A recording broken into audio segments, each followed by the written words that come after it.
Roly Oolie is an animated series that aired on Playhouse Disney from 1998 to 2004. It centers around a robot family named the Polies. We watch as our main character Oolie goes on some fun adventures every day. If you grew up in the late 90s, Roly Poly Oolie may have been a staple in your childhood as well. It was one of the first shows to be totally done with CGI. Something I never knew about Roly Poly Oolie is that its pilot episode is still lost to this day. Sometime in the mid-90s, creator of the show William Joyce began sketching some robot characters. At first, they were not meant for a TV series, but one day, William thought of a new show idea using these robots. He had in mind something similar to Leave It to Beaver, a cartoon that felt like it took place in the 50s. Soon after, an employee with the company Winlight Studios approached William Joyce about doing a project. Joyce wasn't very interested. The story goes that the two had some drinks, and the employee liked the robot characters that William had come up with. He offered to do a test animation for a show about the robots. In 1997, a test animation was made by Winlight Studios, and William Joyce was given all creative control over his project. Although we can't see footage of the pilot right now, we can read a short description of what happens in the episode. It starts off with Oolie Poly and his dog Spot delivering newspapers to the neighbor's house. Unfortunately, Spot thinks this is a game of fetch and jumps in the bassinet with a baby, making the mother very upset. This is the only description available of this mysterious pilot. The length of this test animation / pilot is unknown. All we can see of this lost pilot currently is some early artwork of the robots and 2 screenshots from the pilot. Neds Declassified School Survival Guide is a Nickelodeon sitcom that first premiered in 2004. It centers around Ned Bigby, along with his 2 best friends, Cookie and Mose. We watch as the 3 go through the everyday challenges in middle school. Ned is always putting new ideas in his survival guide, a composition notebook that helps him and his friends navigate through school life as a teenager. Each episode revolved around figuring out problems that we all dealt with in school at some point. Being popular, finding a girlfriend, playing sports, things like that. Ned, Cookie, and Mose, usually through a series of trial and error, would find a solution to their problem. I actually was the perfect age for this show when it came on. I remember seeing Ned write down something new in the survival guide and thinking, yeah, I'm going to try that tomorrow at school. So I guess looking back, it really was helpful to kids in middle school. Neds Declassified had a solid run on Nickelodeon, running for 3 seasons and a total of 54 episodes. A lot of Nickelodeon fans always looked at this show as maybe not as big as Drake and Josh or Zoe 101, but just maybe 1 tier under. The show ended when the kids were in 8th grade, and they helped a lot with middle school. But what about high school? Was Ned going to help us out with that too? Well, in 2008, he almost did. Neds Declassified School Survival Guide ended in 2007, and series creator Scott Fellows wanted to continue the show. He pitched a spin-off series to Nick about Ned going to high school. Around this time, Devin Warkheiser, who plays Ned, wrote a blog updating his fans on what he's been up to since the show ended. He says that he is working on music and that he had a good time presenting at the Nickelodeon Kids' Choice Awards. Devin goes on to mention that he signed a developmental deal with Nick to do a spin-off show where Ned goes to high school, adding that it's a work in progress, and he will know within the next couple of months if the project is greenlit or not. A few websites like TV Tropes said that a pilot episode was filmed, but it must have tested poorly because shortly after, Nickelodeon decided to pass on the project and rejected the high school spinoff. This was later confirmed in a video by Devin himself. Some people have pointed to the fact that Lindsay Shaw and Daniel Lee Curtis were busy with their new roles in 10 Things I Hate About You and Zeke and Luther for the show not getting picked up. However, I don't think this is the reason, because even though Neds Declassified had a great run, you have to remember, in the ratings, it was up against mega hit shows like Drake and Josh and Zoe 101. And that's probably why Neds Declassified didn't continue, but iCarly was greenlit without question. The pilot episode to Neds Declassified, High School Survival Guide, has never been released, and it's unknown if a copy still exists. It's very possible that creator Scott Fellows still owns a personal copy. What's interesting about Neds Declassified is that the original pitch pilot was very different than the show we know today, with the main difference being that Cookie was absent, and in his place was a character named Buggy, played by Stephen Markarian, who we know as Albert Warmenheimer in the show. Here for a whole new year.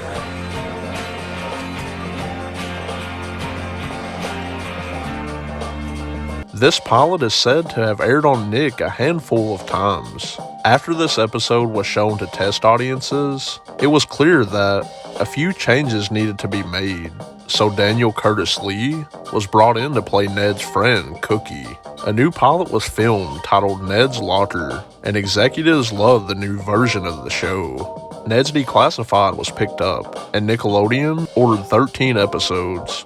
The plot of both pilot episodes is unknown. It's probably similar to the first episode, called First Day in Lockers, but that's only a guess. It was rumored that the very first pilot was featured on an Australian DVD release of the show, but Lost Media user Race Olympics acquired this DVD and quickly debunked this rumor, as the episode was nowhere to be found on the disc for years. These pilots remained unseen in any capacity, but finally in 2020, a video of a 2003 commercial break on Nickelodeon was uploaded to YouTube, and in the commercials, we can see some very short clips of the pilot, and finally, some footage of Buggy.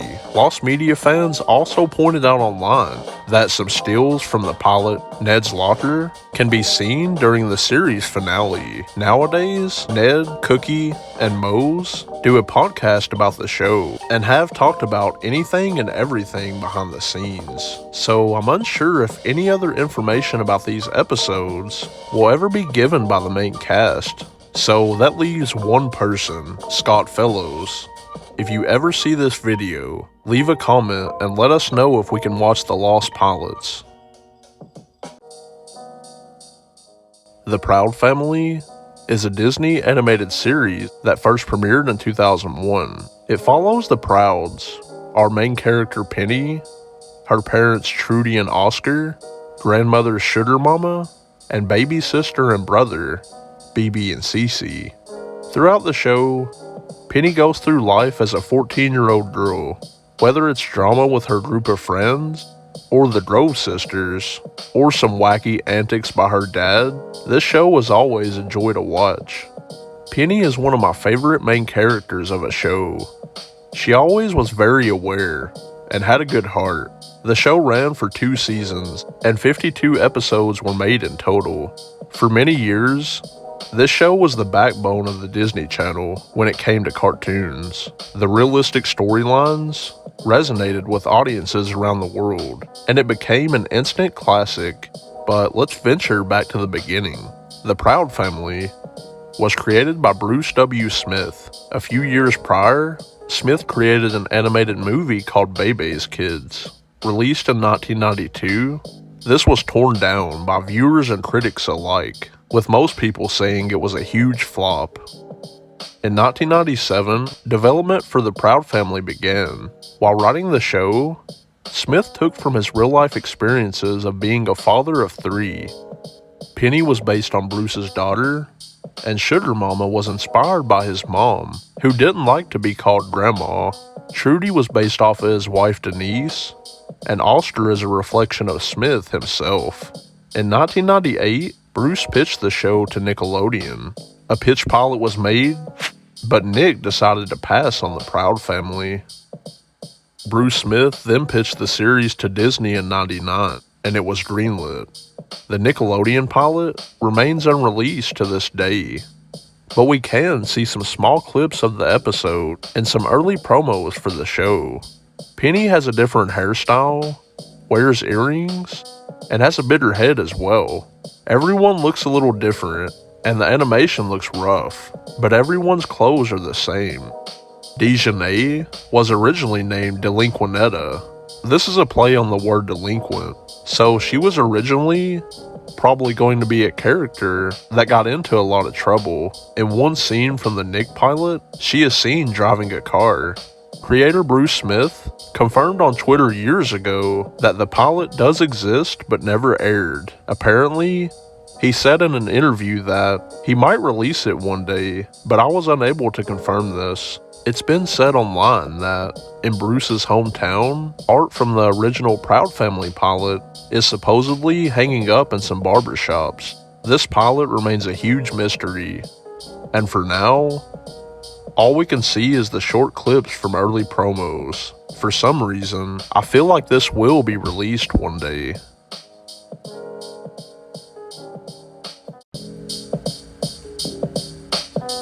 If you watched Cartoon Network in the late 90s or early 2000s, then you've probably watched Johnny Bravo before. Johnny Bravo is an animated comedy series made for Cartoon Network in 1997. The show was produced by Hanna-Barbera, and it follows Johnny, a buff, cool guy who is always looking for a girlfriend, often getting rejected in the most painful ways. In his mind, Johnny thinks he has it all figured out, and you can't tell him any different, but he rarely, if ever, gets a girl to like him. It's always hilarious to watch these scenarios play out on the screen. In the show, Johnny lives with his mom, and almost every day, he is bothered by a young girl from the neighborhood named Little Susie. Another funny character on this show is Carl, who is voiced by Tom Kenny, a nerdy guy who is like Johnny's sidekick. Johnny bosses him around and uses Carl at his expense. Carl was usually just thrilled to be around Johnny because he looks up to him. Johnny Bravo was the second cartoon to become a full series on the network. It was a hit with Cartoon Network fans and had an outstanding run from 97 to 2004, producing 4 seasons, consisting of 65 episodes with 179 segments in total. Also, 2 Johnny Bravo specials were made. Before Johnny became one of the most well-known Cartoon Network characters, he was an Elvis impersonator in a short titled Meso Blues. In 1993, creator of Johnny Bravo, Van Partible, was putting together his senior thesis project while attending Loyola Marymount University. It was originally going to be about 3 Elvis impersonators who thought they were rock stars, but because Van was doing a lot of the work himself, he cut out the other 2 and decided to focus on one character.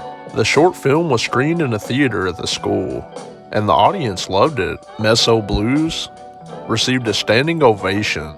Van Partible's professor showed the film to someone at Hanna-Barbera, and they thought it was fantastic. The studio then asked Van to make Meso Blues into a 7-minute pitch pilot. At this point, Van Partible decided to retool his concept, and Johnny Bravo was created. After the initial screening of Meso Blues, it was never shown to the public.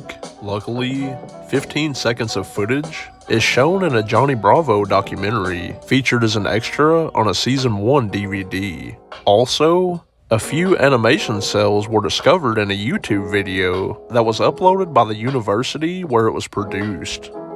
A few years ago, I reached out to Van Partible via comment on his Facebook page, asking about the pilot. Surprisingly, he responded saying he will never show it. I'm glad we can at least see what Johnny Bravo originally looked like, but it would be pretty cool to watch the short film one day. However, I totally understand if this is more of a personal project, and Van doesn't want the public to see it. Pepperanne is an animated series that first aired on Disney's One Saturday Morning block in 1997. It follows a 12-year-old girl named Jennifer Pepperanne Peterson. As she ventures through everyday life as a middle schooler, Pepperanne is very adventurous and seems to always be into something. An interesting fact about this cartoon is that the lead character designer was none other than Mr. Warburton, creator of Codename Kids Next Door. Something else that many people don't know about Pepperanne is that it was originally supposed to air on Nickelodeon. See, a lot of times when someone is trying to make a cartoon, there will be one executive who is very interested in a project, and they will be the main force pushing the show through development. But if they leave, other execs may not view the show the same way. This is how a lot of cartoons enter development hell, and everything is put on hold. Well, this is what happened to Pepperanne. Nickelodeon executive Linda Saminsky brought Sue Rose to Nick and loved her idea for Pepperanne. Unfortunately, while the show was in development, Linda left Nickelodeon and went to Cartoon Network. Shortly after this, Nick decided to pass on Pepperanne. It's been speculated that a full pilot episode was made for Nickelodeon. However, this has never been confirmed. But we do know that some animations for the show were complete, because in a promo for Disney's One Saturday Morning, we can see two different clips showing Pepperanne in a different style. These elusive clips are thought to be segments from the Nickelodeon pilot. The only other evidence of this episode is an early piece of concept art by Mr. Warburton. This design is the same one used in the Lost pilot. As of now, the Nickelodeon pilot remains unreleased. Bear in the Big Blue House is a kids' TV series produced by Jim Henson Television. It first premiered on Playhouse Disney in October of 1997. It centers around Bear as we watch his day-to-day life inside his big blue house. He takes care of his friends, and it's really interesting seeing them interact with one another. They help each other figure out things and learn some valuable life lessons along the way. What I look forward to in every episode was the very end. Bear steps out on his balcony and sings the goodbye song with Luna the Moon. Bear in the Big Blue House connected with kids all over the world, and even won some awards in the early 2000s. One thing many fans of the show are unaware of is that in 1997, a 13-minute test pilot was made for the show to most likely show audiences of preschoolers. All episodes of the show were always readily available to watch, except this one. In 2006, a clip from this pilot was shown in David Gumpel's director reel. This showed Pip and Pop's original designs and revealed that Pip was formerly named Pummel. Also, we can see the original design for the kitchen. The voice of Bear, Noel McNeil, spoke on the pilot, confirming it was the same as episode 1, titled Water Water Everywhere. He also added that Ojo was originally going to be Bear's niece, and that the otter's name was changed from Pummel to Pip because Disney thought that sounded too violent. After this, the mystery came to a screeching halt, as no other information was found for years. Finally, in December of 2022, a MySpleen user named Tiderberg uploaded a big collection of rare and unaired pilots online. In this group of episodes was none other than the unaired Never Before Seen Bear in the Big Blue House pilot episode. We can finally watch this pilot in full, putting this case of lost media to rest. Space Ghost Coast to Coast is a hilarious animated talk show hosted by Space Ghost. This is a new spin on the Hanna-Barbera character from the 60s. This show is for adults, so now Space Ghost is showing his funny side. His sarcasm is second to none, and he breaks the fourth wall on the regular. Co-hosts of the show are Moltar and Zorak. These three play off of each other very well and keep us entertained throughout the entire episode. The trio interviews celebrity guests virtually through the TV, asking bizarre questions that often make guests break character. It's really interesting seeing how each celebrity reacts to Space Ghost and the others. I like how Zorak chimes in every now and then saying something random. Space Ghost sometimes will blast Zorak if he gets annoying. Space Ghost Coast to Coast was a huge success and had 3 different runs. The original run on Cartoon Network from 1994 to 1999, consisting of 6 seasons and 77 episodes. Then on Adult Swim from 2001 to 2004, producing 15 episodes. In 2006, the show was brought back for the final time on GameTap for the last 2 seasons that produced 17 episodes. It aired on the channel for 2 years. This show was a major influence in pop culture and laid the groundwork for what would become the golden age of Adult Swim. The complete series has been released on DVD, and most episodes are available to watch somewhere online. However, the original pitch pilot has never been shown to the public, neither one of them. You see, before the show aired, 2 different pilot episodes were created. The first one shows old footage of Denzel Washington, edited to look like he is being interviewed by Space Ghost. In this episode, Space Ghost is voiced by Andy Merrill, who is the voice of Brack from The Brack Show. However, the footage of Denzel would have cost $25,000 to license. Because of this, the pilot episode was edited to erase any footage showing Denzel Washington. It was released as a bonus feature on the Space Ghost Coast to Coast Volume 2 DVD, titled Andy's Pilot. Because of the editing, it's much different than the original version. In the second pilot, original voice actor Gary Owens returns as the voice of Space Ghost and interviews Emma Thompson. Very little was known about this mysterious pilot episode. No footage of this episode has ever resurfaced and may be lost forever. Andy's pilot is actually a treasure to watch. It begins with Andy Merrill whispering something about it being Cartoon Network's idea or something like that, then laughing it off. Anytime Denzel is mentioned, they bleep it, and when they ask him a question, instead of showing him answer, they write on screen what he said in the original footage. It really reminds me of something that would be done on Adult Swim. However, the original version has never been released and will probably remain at Cartoon Network headquarters in a vault until the end of time. I hope one day we can watch these lost episodes, and maybe we will. Only time will tell. I hope everyone enjoyed the video, and if you did, give it a thumbs up.